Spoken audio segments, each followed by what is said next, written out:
என் கைக்குள்ளே வாழ்கின்ற கண்ணியர்க்கும் காளையர்க்கும் கைபேசி இல்லை எனில் அன்னையற்ற பிள்ளை என அனாதையாய் திரிந்திருவாள். தானாக பேசினாலே தனியாக சிரித்தபடி போனாலே பைத்தியம் போகுது என்பர் அந்நாளில். வீதியிலே இன்றைக்கோ வாகன நெரிசலிலும் பாதி பேர் பைத்தியம் போல விளைகின்றார். காரணம்தான் தெரிகிறதா? காரணம்தான் தெரிகிறதா? கைபேசி என்னிடம் நான் ஊர்கதைகளை அளக்கின்றார், உலகினையே மறக்கின்றார்.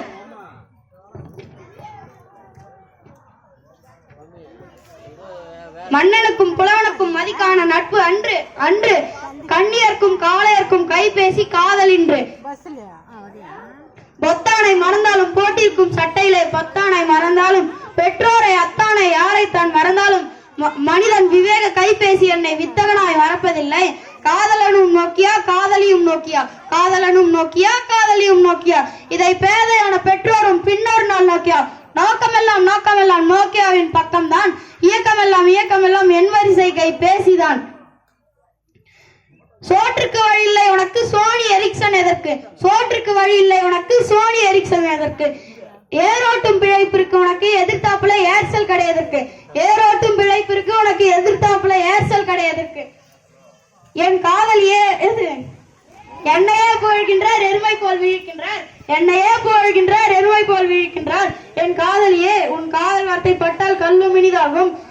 என் காதலியே உன் காதல் வார்த்தை பட்டால் கல்லும் இனிதாகும், கனியாகும். உன் காதல் வார்த்தை வாங்கி தரும் என் கைபேசி இனிதாகும் என்று சொல்வோர் சிலர். பலருக்கோ நிமிஷமும் இனிக்கும் பிழைப்பில்லை, எனக்கோ என் காதலியிடமிருந்து கைபேசியிலே அழைப்பில்லை என்றென்னால் ஏகுவோர் சிலர். என்றாலும் தினம் காலை நான் இருப்போர் பலர் உண்டு. தலையான கைபேசி என்னை தவமிருந்து கண்டெடுத்தால் கொலைகாரன் கையிலே நான் குத்துயிராய் கிடக்கின்றேன். கைபேசி திரையிலே காந்தி படம் இருப்பதில்லை, மைபூசும் நடிகர்களின் படம் தான் இருக்கிறது. கைபேசி திரையிலே காந்தி படம் இருப்பதில்லை, மைபூசும் நடிகர்களின் படம் தான் இருக்கிறது. இருந்தாலும் எனக்குள்ள ஏற்றத்தாழ்வுகளை சொல்லிவிட்டேன். இத்துடன் கைபேசி என்னிடம் பேசி முடித்துக் கொண்டது. என் விரல்கள் வருடிய இந்த வரிகளுக்கு கேட்கிறேன். நன்றி, வணக்கம்.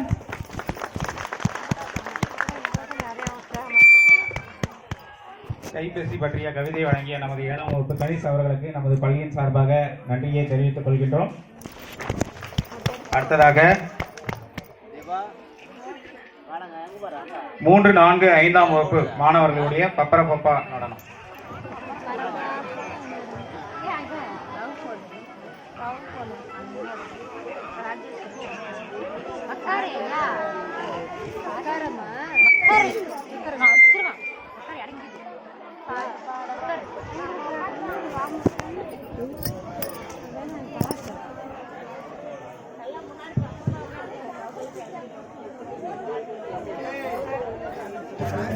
Thank you.